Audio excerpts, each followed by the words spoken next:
Ngayon, batay sa Daniel 11, mga bersikulo 31 to 32, ibabahagi ko sa inyo ang isang mensahe na pinamagatang ang Rebolusyong Makabeo at ang Dakilang Kapighatian. Mahaba ang pamagat, di ba? Ang Rebolusyong Makabeo at ang Dakilang Kapighatian. Anong pinag-uusapan sa tekstong ating binasa? Medyo misteryoso, di ba? Bueno, ang tinutukoy nito ay isang napakasamang haring Griego na nagngangalang Antiochus IV at binansagan niya ang kanyang sarili na Epiphanes. Kaya ang kanyang buong pangalan ay Antiochus IV Epiphanes. Kaya anong ibig sabihin ng mga Epiphanes? Nangangahulugan ito ng pagpapakita ng Diyos. Kaya binansagan niya ang kanyang sarili na ang pagpapakita ng isang Diyos. Sa madaling salita, sinasabi niya na para siyang isang Diyos, siya ay Diyos. Kaya malamang isa siya sa pinakamasamang hari noong panahon ng dinastiyang Seleucid na ito. At ang teksto ngayon ay isang propesiya tungkol sa kung ano ang gagawin ng lalaking ito sa inaharap. Kaya anong kinalaman nito sa ating ngayon? Bakit natin ito natututunan? Una sa lahat, dahil nasa ika-anim na aklat ito ng seryeng History of Redemption. Ngunit meron ding mahalagang mensahe rito na kailangan nating malaman ngayon. Kaya binabanggit ng Biblia ang tungkol sa malaking kapighatian sa mga huling panahon. Tama ba? At sinasabi sa atin ng Biblia na habang papalapit tayo sa mga huling araw, kailangan nating maging handa para dyan. Pero wala talaga tayong masyadong alam tungkol sa dakilang kapighatian.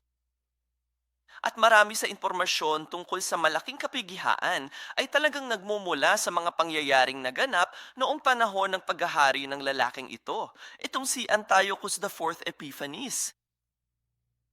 Kaya ang taong ito ay isang paglalarawan ng Antikristo na darating sa mga huling panahon. Kaya siya, ang kanyang buhay, ay nagpapakita sa atin kung ano ang magiging katulad ng Antikristo. Kaya una, ano ang dakilang kapighatian? Alamin muna natin ang tungkol dyan. Minsan, tinatawag din itong 7 taong dakilang kapighatian dahil sa aklat ni Daniel, binabanggit nito ang 7 taong panahong ito kung saan magkakaroon ng ganitong uri ng kakilakilabot na kapighatian para sa mga mananampalataya. Isang kapighatian na hindi pa naging ganito kasama simula pa noong simula ng mundo. Kaya sa Mateo Kabanata 24, versikulo 21, sinabi rin ito ni Jesus. Anya, sapagkat kung magkagayoy magkakaroon ng malaking kapighatian, na ang gayoy hindi pa nangyayari mula sa pasimula ng sanglibutan hanggang ngayon, at ni hindi na mangyayari kailanman. Ayan mismo ang tinutukoy ng talatang ito, itong malaking kapighatian sa katapusan. At ito ay magiging isang kapihitian na mangyayari bago ang pagbabalik ni Kristo. At ang 7 taong dakilang kapighatian. Masama ang lahat ng ito, ngunit lalo na sa huling kalahati, sa ikalawang kalahati, sa ikalawang 3 at kalahating taon, magiging mas mapaminsala pa ito. Yan ang itinropesiya ni Daniel sa Daniel, Kabanata Siyam, talata 27. Sabi niya, at gagawa siya ng matibay na tipan sa marami sa loob ng 1 linggo. Kaya ang 1 linggo rito ay hindi tumutukoy sa 1 linggo ng mga araw, kundi 1 linggo ng mga taon. Kaya 7 taon yan, di ba? At sino ang siya rito? Ito, siya ang Antikristo.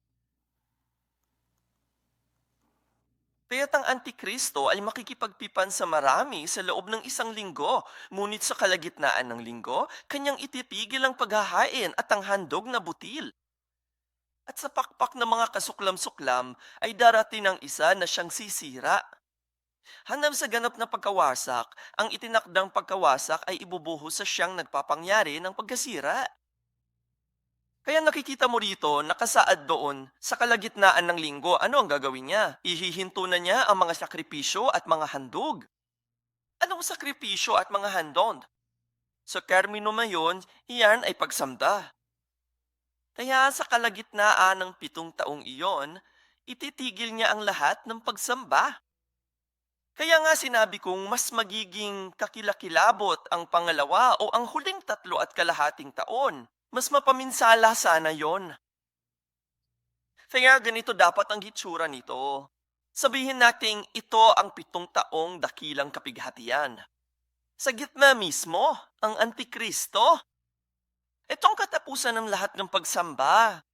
Kaya sa huling 3 at kalahating taon na ito, hindi ka maaaring magsimba, hindi ka maaaring sumamba, at walang salitang ipinapahayag. Tanging ang salitang natutunan mo, ang pananampalataya sa iyong puso, ang siyang magpapalakas sa iyo sa huling 3 at kalahating taon na ito.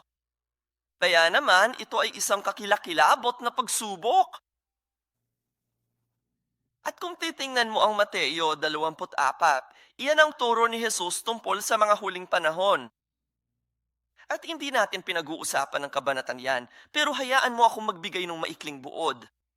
Ang Mateo 24, mga bersikulo 4 hanggang 14, ay mga unang 3 at kalahating taon dito. At pagkatapos ay Mateo 24, mga bersikulo 15 hanggang 28. Huling 3 at kalahating taon. Ano kaya yon? Pangyayaring siyang simula ng huling 3 at kalahating taon dito mismo? Ano yung lingyang naghahapi? Bueno, yan ang Mateo Kabanata 24, versikulo 15. Sige, Mateo, ipinapakita sa atin ng Kabanata 24, talata 15, kung ano ang linyang naghahati, kung ano ang nagsisimula, at kung ano ang nagmamarka sa simula ng huling 3 at kalahating taon. At anong sinasabi ng talata? Sa Mateo 24, versikulo 15, sinasabi, "Kaya't pagkakita ninyo ng kasuklam-suklam na paninira na sinalita sa pamamagitan ni Daniel na propeta na nakatayo sa dakong banal, ay unawain ng mambabasa." Anong dapat intindihin ng mambabasa? Bueno, ang sinasabi ni Jesus, kung gayon ay malalaman mo na ang tunay na wakas ay narito na. Ang tunay, ang huling 3 at kalahating taon ay malapit nang magsimula. Kaya ano itong kasuklam-suklam na paninira na nakatayo sa banal na dakong banal? Kahit ang mga salita ay napakahirap, ibig kong sabihin, hindi mo talaga maiintindihan ang ibig sabihin niyan, di ba? Kaya nga, gagamitin natin si Antiochus ang pang-apat at ang kanyang ginawa para subukang ipaliwanag ang ibig sabihin nito. Kahit sa teksto ngayon sa Daniel Kabanata 11, talata 31, binabanggit dito ang tungkol sa isang lalaking magsusulong sa iyo sa kasuklam-suklam na paninira, tama ba? Kaya tingnan natin ang ginawa ni Antiochus IV. Kaya sino ang lalaking ito? Si Antiochus IV. Saya, gaya ng sabi ko, para siyang pinakamasamang hari nung panahon ng mga Griego. Siya ay bahagi ng dinastiyang Seleucid. Ang dinastiyang Seleucid, panahong ito ang may kontrol sa halos buong gitnang silangan, kabilang ang kilala natin ngayon bilang Israel, tama ba? At kaya naghari ang lalaking ito mula 175 BC hanggang 163 BC. Anong ginawa na? Tulad ng propesiya sa Daniel, ipinagbawal niya ang lahat ng pagsamba kay Yahweh. Alam mo na, ang pagsambang Hudyo. Ipinagbabawal niya ang pangingiling ng araw ng Sabat, tama ba? Ngayon, ipinagbiriwang natin ang linggo bilang ating Sabat. Bawal na yan. Pinagbawalan niya ang mga Hudyo na magpatuli. At ipinagbabawal niya ang lahat ng iba pang gawain pang relihiyon. Ipinagbawal niya ang lahat ng yun. At pagkatapos, noong 167 BC, ginawa niya ang napakahalagang bagay. Itinatag niya ang kasuklam-suklam na paninira. At ano yon? Naglagay siya ng imahe ni Zeus, di ba?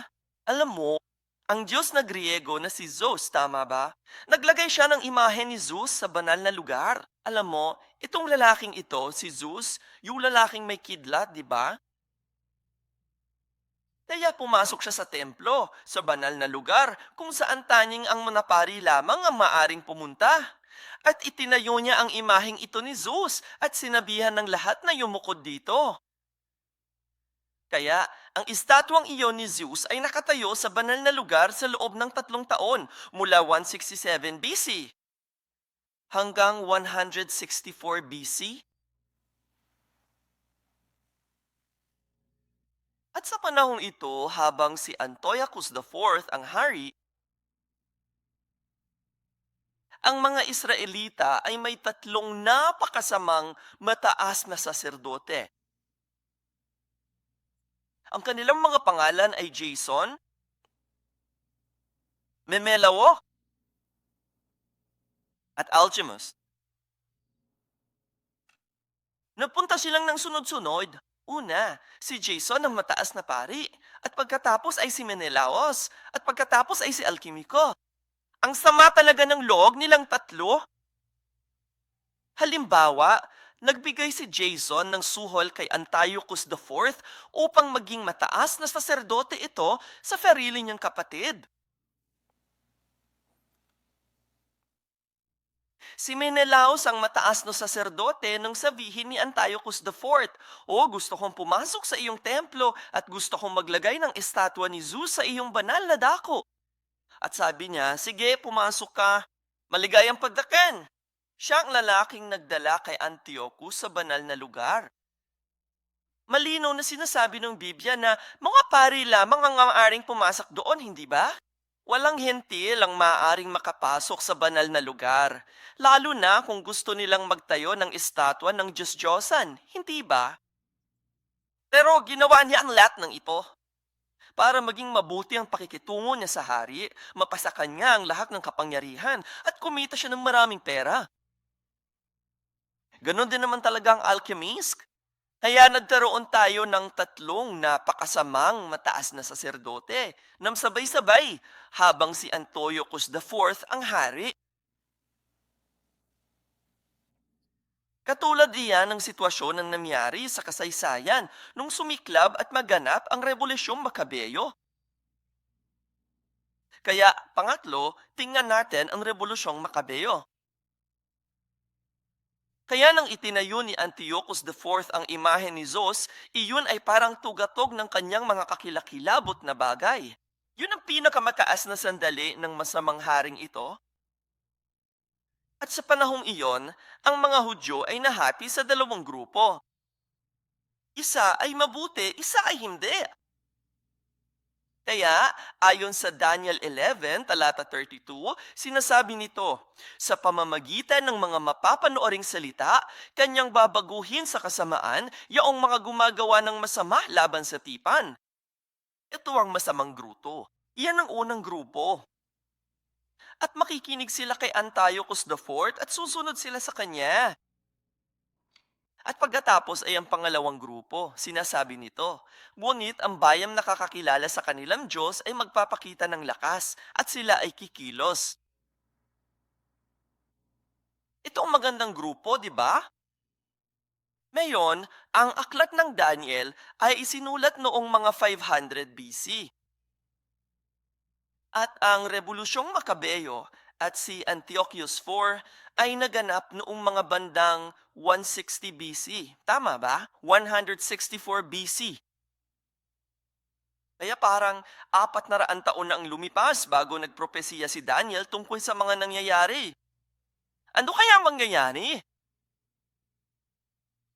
Kaya nang itayo niya ang kasuklam-suklam na paninira, ang imahe ni Zeus sa templo, at ipinadala niya ang lahat ng kanyang mga sundalo sa buong Israel upang magtayo ng isang altar para sa kanilang mga Diyos na Griego.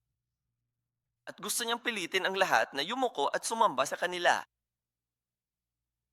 At doon nangyari ang isang maliit at maliit na pamilyang ito sa isang bayan na tinatawag na Modane.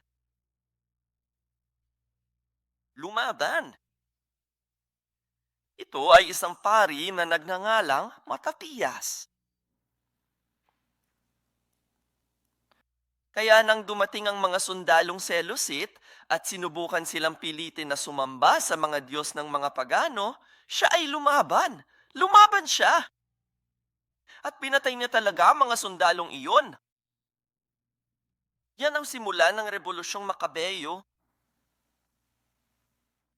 Kaya ang ginawa ng lalaking ito ay dinala niya ang kanilang pamilya sa kabundukan at magsimula silang lumaban sa pamamagitan ng pakikidigmang gerilya. Alam mo kung ano yon, di ba? Kapag mas maliit at mas mahina ang grupo mo, gusto mong magtago sa mga bundok at gusto mong umatake. Kapag madilim na lang, o kaya kapag hindi pa sila handa, para subukang tumakas mula sa mas malalaking puwersa nila, tama ba? Kaya yun ang ginawa ni Za. At doon nagsimula ang revolusyon. Ngunit si Mateus ay namatay na maaga sa revolusyon. Kaya nang siya ay mamatay, ang kanyang ikatlong anak na lalaki na nagngangalang Judas Maccabee ang pumalit sa pamumuno ng revolusyon. Kaya nga natin tinatawag na Rebolusyong Makabeo.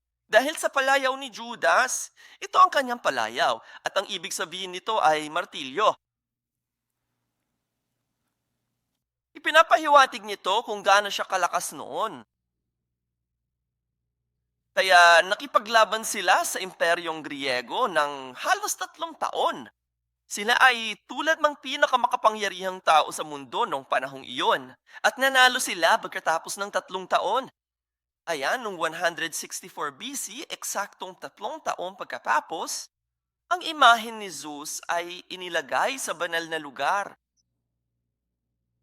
Natalo ni Judas Maccabee at ng kanyang grupo ang mga Seleucid.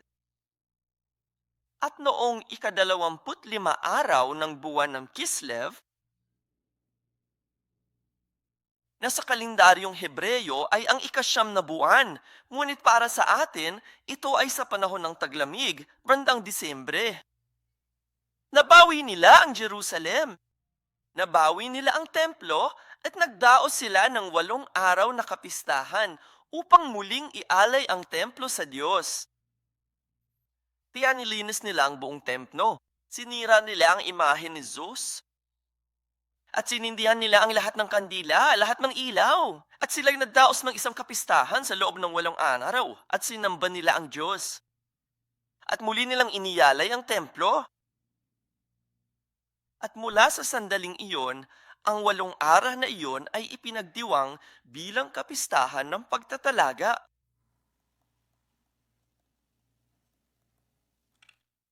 Nasa Biblia naman talaga yan, di ba?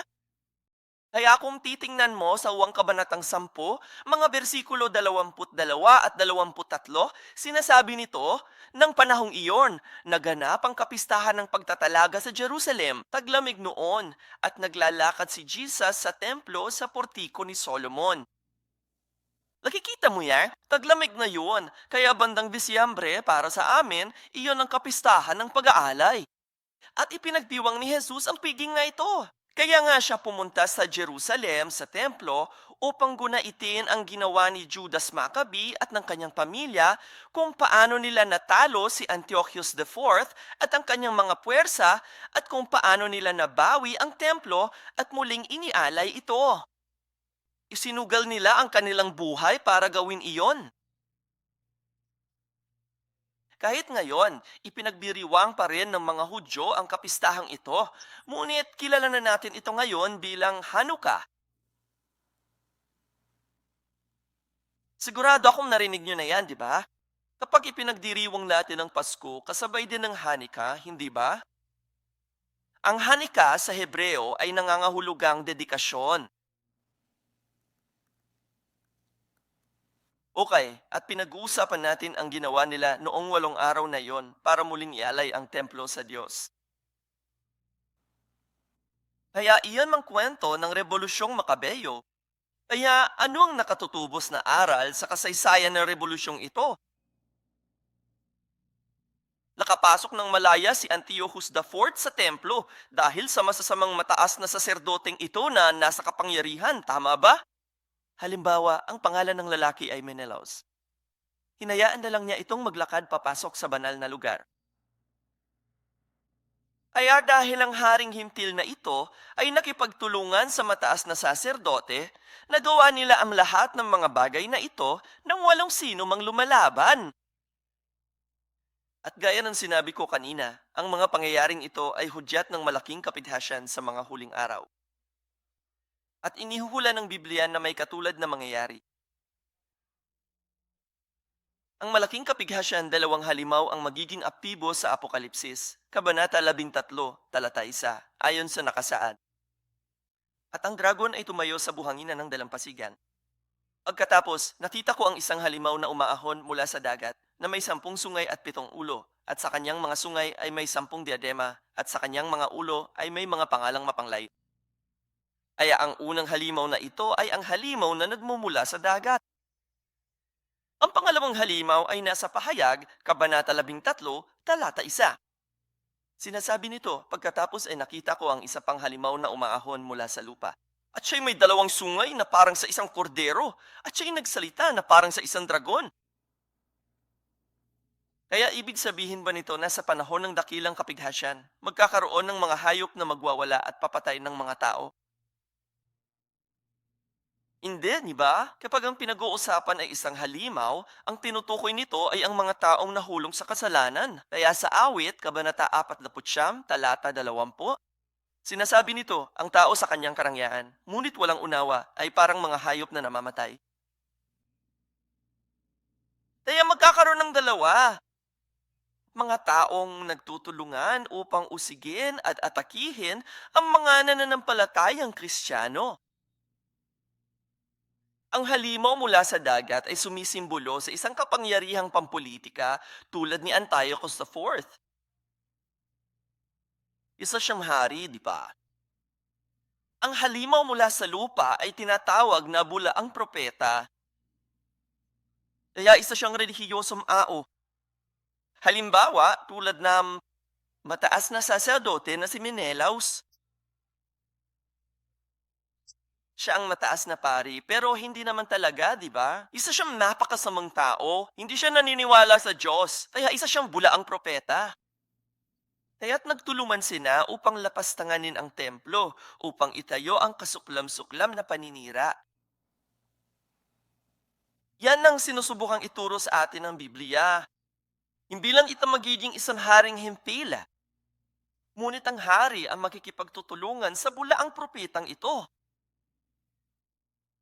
Isa pang magandang halimbawa ay ang nangyari noong panahon ni Jesus. Nung narito si Jesus sa lupa, ang pangalan ng mataas na saserdote ay Cayapas, isa pang masamang tao, tama ba? At ang hari o ang gobernador noong panahong iyon ay si Poncio Pilato. Narinig na nating lahat ang tungkol sa kanya, di ba? Hindi sila naging palakaibigan, ngunit naging palakaibigan sila sa isang dahilan upang patayin si Jesus. Nagtulungan sila upang ipako sa krus si Jesus. Kaya halimaw mula sa dagat, halimaw mula sa lupa upang usigin si Hesukristo. Halimaw mula sa dagat at halimaw mula sa lupa upang usigin sina Judas, Macabeo at ang mga tunay na mananampalataya. At ang nakakatuwa ay noong si Menelaos ang mataas na pari, ginawa ng mga tao si Judas na hindi opisyal na mataas na pari. Bago nila nabawi ang templo, wala pa silang templo, pero gusto nila ng isang mataas na sakerdote, tama ba? Isang tunay, isang naniniwala. Kaya't sinabi nila, Judas, dahil ikaw ang aming pinuno, ikaw ang maging aming mataas na saserdote. Bueno, nung narito si Jesus sa lupa, si Caiphas ang mataas na saserdote, ngunit sa panining ng Diyos, hindi talaga siya ganon. Sino ang ating tunay na mataas na saserdote? Si Jesucristo yan, di ba?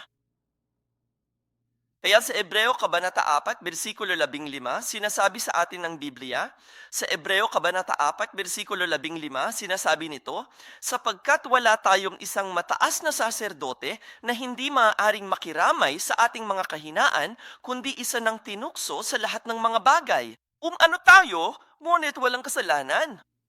Siyempre, ang talatang ito ay tungkol kay Jesus, hindi ba?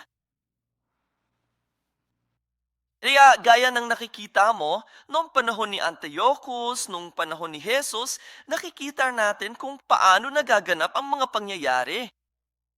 Kaya sinusubukan tayong turuan ng Biblia na may padron dito. Sa mga huling araw, magiging pareho lang din ang mangyayari.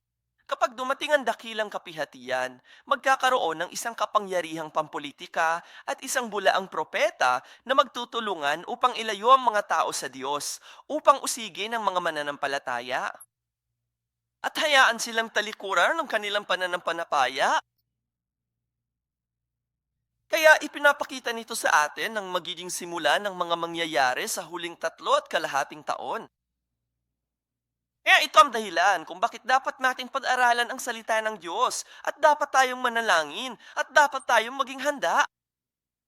Dahil sinasabi sa atin ng Biblia na habang papalapit tayo sa mga huling araw, magiging mas mahirap itong paniwalaan. Alam mo, noon, sinasabi lang ng mga tao, maniwala ka lang kay Jesus, mapupunta ka sa langit. Hindi naman ganun kahirap. Pero ipinopropesiya ng Biblia na ito ay lalong magiging mahirap. At nabubuhay tayo ngayon sa isang panahon kung saan susubukan ni Satanas na hikayatin kang talikuran ng iyong pananampalataya. Magiging napakahirap paniwalaan na kahit ang mga hinirang ay maaaring madapa at matisod gaya ng sinasabi ng Biblia. Kaya nga dapat nating matutunan ng kasaysayan ng pagtubos. Alam mo, kahit sa labas ng mundo, sinasabi ng mga tao na kailangan mong malaman ang iyong kasaysayan, tama ba? Ang mga taong nakakalimot sa kanilang kasaysayan ay tiyak na uulitin ito. Ganito rin ang sinasabi ng Biblia. Alam nating lahat ang talatang ito, di ba? Sinasabi sa Deuteronomio 32:7, alalahanin mo ang mga araw noong unang panahon. Isaalang-alang ang mga taon ng lahat ng henerasyon. Tanungin mo ang iyong ama at sasabihin niya sa iyo ang iyong mga matatanda at sasabihin nila sa iyo. Tito mo, alalahanin ang mga araw noong unang panahon. Bakit? Dahil sa loob ng kasaysayan ng pagtubos, mayroon tayong sulyap sa kung ano ang mangyayari sa hinaharap. Meron tayong mga pahiwatig upang sabihin sa atin kung ano ang mangyayari sa huli. Yes. Kaya sa Isaias Kabanata 46, talata 10, sinasabi nito na nagpapahayag ng wakas mula sa pasimula at mula sa mga unang panahon ng mga bagay na hindi pa nagagawa na nagsasabi, ang aking layunin ay matatatad at aking gagawin ang lahat ng aking mabuting kalooban. Kita mo, sabi ng Diyos, ipahahayag niya ang wakas mula sa simula, tama ba? Simula sa Genesis, sa buong Biblia, tinatalakay nito ang mga huling araw. Mayroon itong mga sagot kung paano mangyayari ang wakas at kung paano ito mabubunyag. Kaya nga, kailangan nating pag-aralan ang salitang Diyos at ang kasaysayan ng pagtubos. Hindi dahil interesado kami sa mga nangyari noon, pero dahil gusto nating malaman kung ano ang mangyayari sa hinaharap. Kaya umaasa at nananalangin ako na lahat tayo ay maging masigasig, hindi lamang sa pagbabasa ng Biblia, kundi pati na rin sa pag-aaral at pananalangin, upang maihanda natin ang ating mga sarili na panatilihin ang pananampalataya anuman ang mangyari. Binabalaan tayo ng Biblia na huwag tayong magtiwala sa ating nakikita, kundi sa ating narinig mula sa Diyos, ang salita ng Diyos. Pero darating ang panahon na magiging lubam nakakalito. Ano kayang mangyayari? Kaya umaasa ako na lahat tayo rito sa Evergreen Church ay tunay na isa sa puso ang salitang ito at iuukit sa ating mga puso. At anuman ang aming narinig at natutunan, naway ingatan ito ng banal na espiritu sa aming mga isipan. Para pagdating ng panahon, maalala natin ito, no? Maalala at mapanatili ang pananampalataya upang tayo ay maging katulad ng mga Makabeyo. Yaong mga nakakakilala sa kanilang Diyos ay magpapakita ng lakas at sila ay kikilos, sabi ng Biblia. Kailangan nating magpakita ng lakas ng pananampalataya at kailangan nating kumilos ayon sa salita ng Diyos. Amen? Manalangin tayo. Mahal na Ama sa langit, maraming salamat po sa pagbibigay sa amin ng kasaysayan ng pagtubos. Maraming salamat po sa pagtuturo sa amin mula sa inyong salita upang magkaroon tayo ng sulyap sa hinaharap at sa kung ano ang mangyayari sa mga huling araw. Ama, dalangin ko na bigyan mo kami ng karunungan, bigyan mo kami ng kakayahang magkaroon ng pangunawa, at naway magkaroon kami ng kakayahang mag-isip sa aming buhay upang aming mapag-isipan kung ano ang tama at kung ano ang mali, at kung ano ang kalooban ng Diyos at kung ano ang hindi. Nabubuhay tayo sa panahon kung saan lahat ng ito binubura na ang mga hangganan, ngunit tulungan mo kaming mapanatili ang aming pananampalataya at tulungan mo kaming bantayan ang aming mga puso gamit ang iyong salita. Upang tulad din na Judas, Makabeo at ng mga nakakikilala sa kanilang Diyos at nagtiwala sa kanilang Diyos ay maipakita natin ang espiritual na lakas. At sana ay makagawa tayo ng aksyon kung kinakailangan. Upang Diyos ay kilalanin mo na kami ay mga tunay na mananampalataya. Lubos po kaming nagpapasalamat sa iyong gabay at proteksyon sa aming mga buhay. Lubos po kaming nagpapasalamat sa inyong mga biyaya. Binibigyan daan mo kaming kumita ng kayamanan sa mundo. At ngayon, sa pagkakataong ito, nais naming ibalik sa inyo ang isang maliit na bahagi bilang isang handog. Tulungan mo kaming ibigay ito ng may pusong nagpapasalamat, ng may masayang puso. At naway maging pagpapala sa atin ang handog na ito. Dalangin ko na buksan mo ang mga pintuan ng langit at ibuhos ang biyaya. Ang iyong pagpapala ay sumabawat kamay na nagbibigay upang kami ay laging may maipagpasalamat. Lubos kaming nagpapasalamat. Ibinibigay namin sa iyo ang lahat ng kaluwalhasyan at idinadalangin namin ang lahat ng ito sa pangalan ni Heso Kristo. Amen. Purihin natin ang Diyos sa pamamagitan ng ating palakpakan.